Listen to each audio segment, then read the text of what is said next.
Chapter 27. Knights and Squires. Stubb was the second mate. He was a native of Cape Cod, and hence, according to local usage, was called a Cape Cod man, a happy-go-lucky, neither craven nor valiant, taking perils as they came with an indifferent air, and while engaged in the most imminent crisis of the chase, toiling away, calm and collected as a journeyman joiner engaged for the year. Good-humored, easy, and careless, he presided over his whaleboat as if the most deadly encounter were but a dinner, and his crew all invited guests. He was as particular about the comfortable arrangements of his part of the boat as an old stage driver is about the snugness of his box. When close to the whale, in the very deathlock of the fight, he handled his unpitying lance coolly and offhandedly as a whistling tinker in his hammer. He would hum over his old rig-a-dig tunes while flank and flank with the most exasperated monster. Long usage had, for this Stubb, converted the jaws of death into an easy chair. What he thought of death itself, there is no telling. Whether he ever thought of it at all might be a question. But if he ever did chance to cast his mind that way after a comfortable dinner, no doubt, like a good sailor, he took it to be a sort of call of the watch to tumble aloft and bestir themselves there about something which he would find out when he obeyed the order, and not sooner. What, perhaps, with other things, made Stubb such an easy-going, unfearing man, so cheerily trudging off with the burden of life in a world full of grave peddlers, all bowed to the ground with their packs? What helped to bring about that almost impious good humor of his? That thing must have been his pipe. For, like his nose, his short, black little pipe was one of the regular features of his face. You would almost as soon have expected him to turn out of his bunk without his nose as without his pipe. He kept a whole row of pipes there already loaded, stuck in a rack, within easy reach of his hand, and whenever he turned in, he smoked them all out in succession, lighting one from the other to the end of the chapter, then loading them again to be in readiness anew. For when Stubb dressed, instead of first putting his legs into his trousers, he put his pipe into his mouth. I say this continual smoking must have been one cause, at least, of his peculiar disposition, for everyone knows that this earthly air, whether ashore or afloat, is terribly infected with the nameless miseries of the numberless mortals who have died exhaling it, and as in time of the cholera, some people go about with a camphorated handkerchief to their mouths. So likewise, against all moral tribulations, Stubb's tobacco smoke might have operated as a sort of disinfecting agent.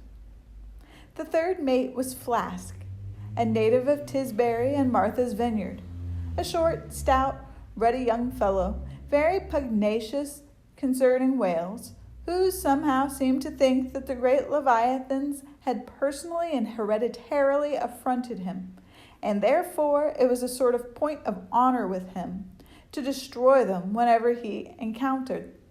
So utterly lost was he to all sense of reverence for the many marvels of their majestic bulk and mystic ways, and so dead to anything like an apprehension of any possible danger from encountering them, that in his poor opinion the wondrous whale was but a species of magnified mouse, or at least water rat, requiring only a little circumvention and some small application of time and trouble in order to kill and boil. This ignorant, unconscious fearlessness of his made him a little waggish in the matter of whales. He followed these fish for the fun of it, and a 3 years' voyage around Cape Horn was only a jolly joke that lasted that length of time. As a carpenter's nails are divided into wrought nails and cut nails, so mankind may be similarly divided. Little Flask was one of the wrought ones, made to clinch tight and last long. they called him King Post on board of the Pequod, because, in form, he could be well likened to the short, square timber known by that name in Arctic whalers, and which, by the means of many radiating side timbers inserted into it, serves to brace the ship against the icy concussions of those battering seas. Now these three mates, Starbuck, Stubb, and Flask, were momentous men. They it was who, by universal prescription, commanded three of the Pequod's boats as headsmen.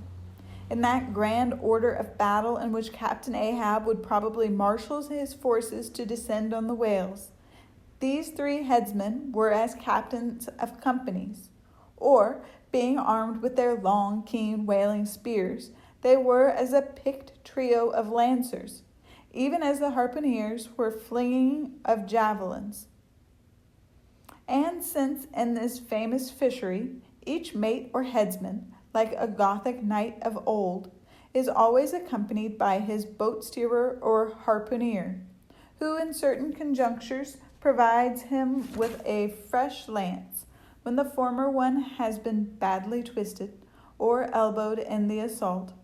And moreover, as there generally subsists between the two a close intimacy and friendliness, it is therefore but meet that in this place we set down who the Pequod's harpooneers were, and to what headsman each of them belonged. First of all was Queequeg, whom Starbuck, the chief mate, had selected for his squire, but Queequeg is already known. Next was Tashtego, an unmixed Indian from Gay Head, the most westerly promontory of Martha's Vineyard, where there still exists the last remnant of a village of red men, which has long supplied the neighboring island of Nantucket with many of her most daring harpooneers. In the fishery, they usually go by the generic name of Gayheaders.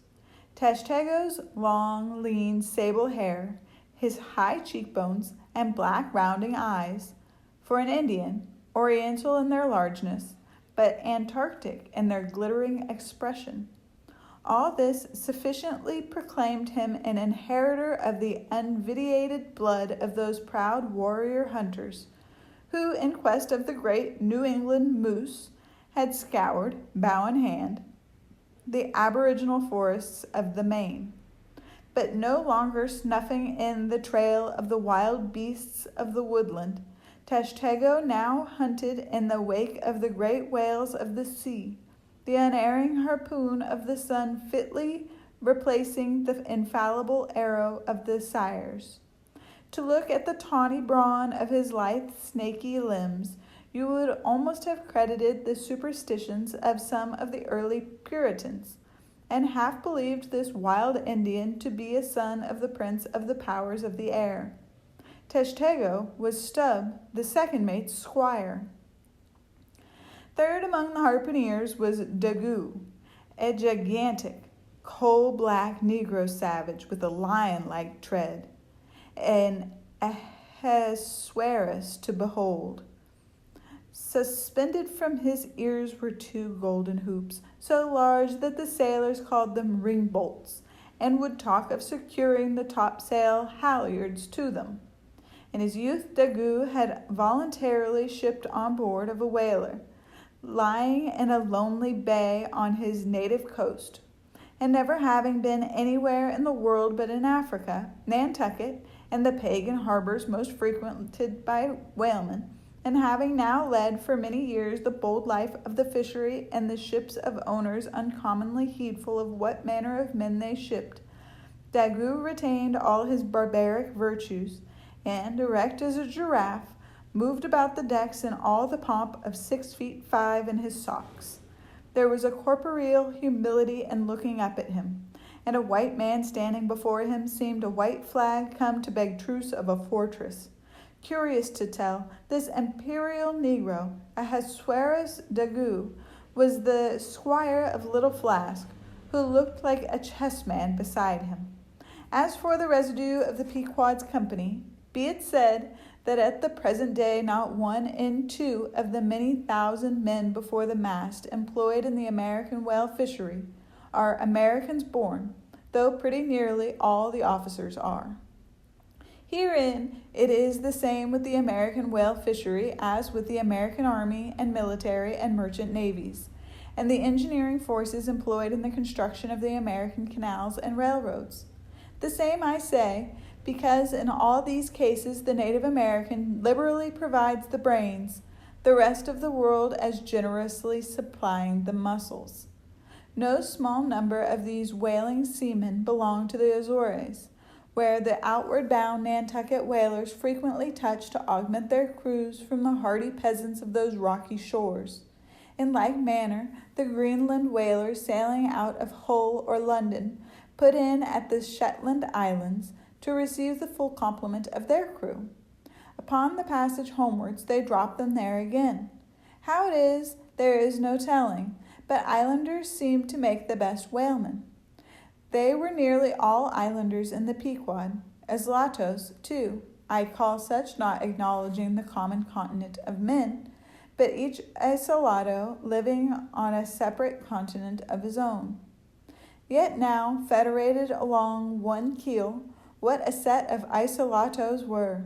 And Anacharsis Cloot's deputation from all the isles of the sea and all the ends of the earth, accompanying old Ahab and the Pequod to lay the world's grievances before that bar from which not many of them ever come back. Black little Pip, he never did. Oh no, he went before. Poor Alabama boy! On the grim Pequod's forecastle ye shall ere long see him, beating his tambourine, prelusive of the eternal time, when sent for, to the great quarter-deck on high. He was bid strike in with angels, and beat his tambourine in glory. Called a coward here, hailed a hero there.